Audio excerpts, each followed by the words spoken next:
Raider Nation, what's going on? It's Monday morning. Mitchell Renz here, host of the Raiders Report, and today's show is presented by Manscape.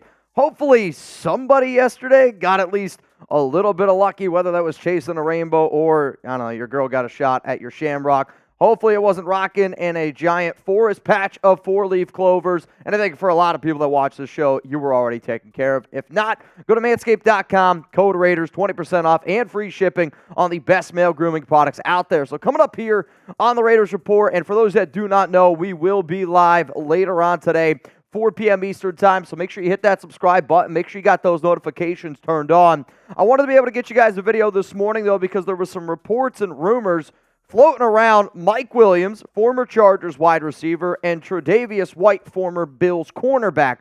One player has been confirmed visiting.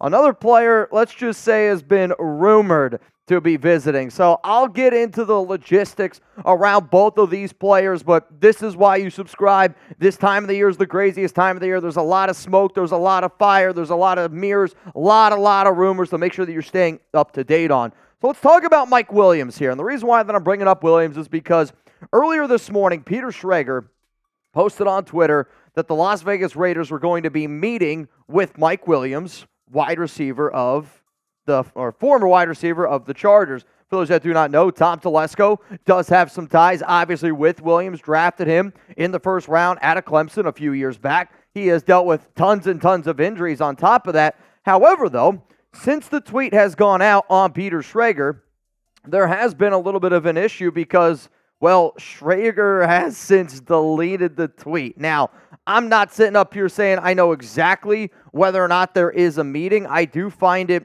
kind of strange that the report was made and then all of a sudden it was deleted. Maybe Schrager got some bad information and maybe he misread something. I mean, we've seen it this entire week. I will say, though, with the Raiders moving on from Hunter Renfrow, you got one less reliable receiver potentially, and if you're the Raiders and maybe you don't want to go out and draft a receiver in this year's class because you're hoping that you can address some other big-time needs in the 2024 NFL Draft. So when you consider the fact that Williams is 6'4", 218 pounds, former Telesco guy, got some AFC West experience. I'll tell you this right now, Mike Williams, Devontae Adams, Jacoby Myers, Trey Tucker, Michael Mayer, that core of 5 potential pass catchers is some of the best pass catchers that you would see in the National Football League. Yes, Williams is coming off a down year. He tore his ACL last season, 19 catches, 249 yards. But when Williams is healthy, he can be a reliable receiver. So we don't know at this current moment whether or not the Raiders are actually going to have a visit with Williams. What I do know is that y'all have an opinion. At least I hear it all the time on social media. So this is going to be the pinned comment of today's show. Should the Raiders go out and sign Mike Williams? There's going to be a lot of visits this week. There's going to be a lot of players, with their agents trying to figure out where's the best fit for some of these dudes. But give me a yes, give me a no. You're about to get hit with the YouTube ad break, and after that, I'm going to give you my answer. As talented as what I think Mike Williams is, I'm not going to sit up here and say that the Raiders should sign him. Everything's going to come down to price, right? If you told me right now that Mike Williams, which I foresee based on what the wide receiver market has kind of been like this offseason, he's going to get a deal at minimum $10 million, which I think is a fair number to look at, right? If a guy like Darnell Mooney's getting 3 for $39, if dudes like Calvin Ridley are getting almost, 4 for $92, if Williams is healthy, you could definitely put him in that upper echelon of being a wide receiver one, a top 10 overall draft pick. The injuries are obviously going to scare a lot of people off. But then again, Odell Beckham Jr. got a 1-year, $18 million contract last season. Do I think that Williams could fit on this team and basically any team? Sure, why not? But with the amount of money that Telesco and Antonio Pierce still have to spend, I would rather use that money on a receiver and go out and get a cornerback one. Go out and get another position of need because, yes, the Raiders did move on from Hunter Renfrow. But I think everybody watching this show right now is probably pretty damn comfortable with what the Raiders have at the wide receiver position. I'm going to get into the next name here. Coming up on the show, it's Trey White and whether or not the Raiders should potentially go out and sign him. But I do want to talk to y'all about our awesome sponsor here, Manscape. And I don't know about y'all, man, this weekend it rained. And I mean, it rained and it poured here in Dallas. And I was not ready and I was not prepared to go out for St. Patty's Day, but I still feel like I had an awesome time. I got to spend some time with Chuck, got to spend some time with my fiance, Alex. And we had a nice little dinner date. And Some of the real ones know. Fingers crossed down in the comments section. But if you haven't already gotten started, it's manscape.com. Code Raiders for 20% off and free shipping on the best male grooming products out there. For weeks, I've been sitting up here saying that you need to make sure that your little leprechaun, that your girthy leprechaun, whatever you want to call it, is trimmed up, looking great for St. Patty's Day, and I am hoping that some of y'all took advantage of my advice and took advantage of this deal that Manscaped is hooking up the entire nation with. If you're having trouble finding the link, remember, you're going to be able to find it down in the comments, down in the description of today's show. Whether you want to get your hands on the Lawnmower 5.0, whether you want to get the hands on the most comfortable boxers in the game, the Beard Hedger, which for some of you that have watched the show, I literally used the Beard Hedger bright and early this morning. It is a premium beard trimmer. Essentially, Manscaped's going to make sure that you guys are taken care of from head to toe. I'm not going to show you anything underneath my belly button, but I can promise you this. I mean, I did get a haircut this weekend. I'm a big believer. Look good, feel good.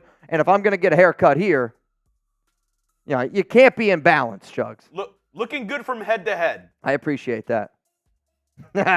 Seriously, though, manscaped.com, code Raiders, 20% off and free shipping. Maybe a little bit later on today, depending on if Zahn and Abjan show up today for our live show. I don't know what could happen. My little leprechaun might come out. All right, let's go to the next story coming up here. It's around Tre'Davious White, and this one is confirmed. He is meeting with the Las Vegas Raiders this week. It is coming in from NFL insider Mike Garafolo. Tre'Davious White is an interesting player when you think about what he is when he's healthy, but what he has been the past 3 seasons, essentially. 12 tackles, 1 INT, 2 PBUs last season, but he was only able to play in a handful of games. It might not even been that. When you look at the last 3 seasons, okay, 21 games played in the last 3 seasons. Over the past 2 seasons combined, 10 games played. When he's been on the field, he has been a reliable player. Like, he's still a good coverage corner. At one point, some people probably regarded him as one of the best coverage corners, shutdown corners in the NFL. Antonio Pierce did say that finding a legit outside corner was a priority for the Silver and Black, and based on the amount of money that they have, based on some of the other players that are available out there, I knew that I had to sit up here and talk about Tre'Davious White and whether or not Telesco and Antonio Pierce should target him, because I know this right now. If you told me Trey White or Mike Williams, which player would I rather the Raiders target? I'll pick a Trey White every day of the week because of the need. Do I think Mike Williams might be the better player if they're 100% healthy? Potentially, but Trey White and Mike Williams are the exact same guy to me. Super good when they're on the field, but have a lot, and I mean a lot, of injury concerns. So with all that, should the Raiders go out and sign Trey White? Give me a S for sign. Give me a P for pass. The way that I would look at the Trey White signing is, yes, you can sign him. Got to be only a depth pick. I'm not going to go out and overspend for somebody like this. Like, if I see Amik Robertson, right, got 2 years, $10 million with the Detroit Lions, that's what I'm going to offer Trey White on a per-year basis. Is White better than Amik? Yes. Is White more reliable than Robertson? No, not even close to me, right? I mean, look at some of these coverage stats here that you guys can see from the 4 games that was played this past year.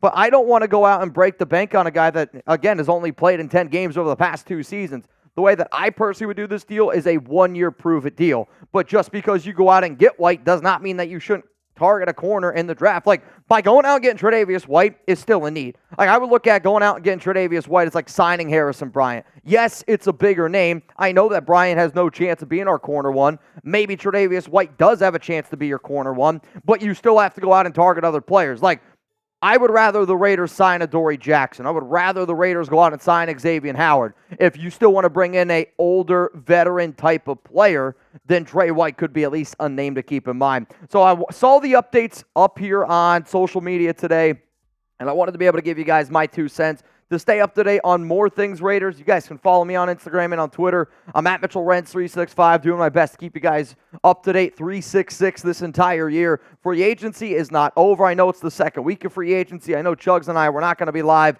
all day today, but there's a lot, and I mean a lot of stuff that's going to be happening. I will say, if any breaking news does happen, I will be going live a little bit earlier today. So again, wanted to do a quick little wrap up here. Mike Williams' visit is I don't know. Schrager had it out, then he ended up deleting it. In terms of Trey White, he will end up visiting with the Las Vegas Raiders. And then I see Chugs looking at this one.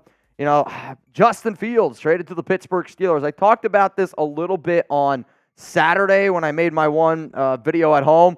But I told y'all that the more and more we were hearing that the value for Fields was going lower and lower and lower, I never anticipated that it was going to be for a conditional 2025 sixth-round pick that might be a fourth-round pick. I am very intrigued to see what happens next year for the Pittsburgh Steelers and Fields. Like, do you just bring him back? Do you give him that fifth year? It's going to be a lot of interesting options, but this also means the Raiders got some tough decisions that they need to make at the quarterback position, either rolling with Aiden O'Connell, Gardner Minshew. Do you still look in the draft? No doubt you're looking in the draft, but that value you see in the Steelers get not only Wilson, but Fields for that. If I was the Raiders, I would have rather be in that situation at QB than what the current quarterback situation is right now for Las Vegas. All right, y'all, we're going to put a bow on this one. I'll see you guys in a few hours when we decide to go live, 4 p.m. Eastern Time, 1 p.m. Pacific, here on the Raiders Report.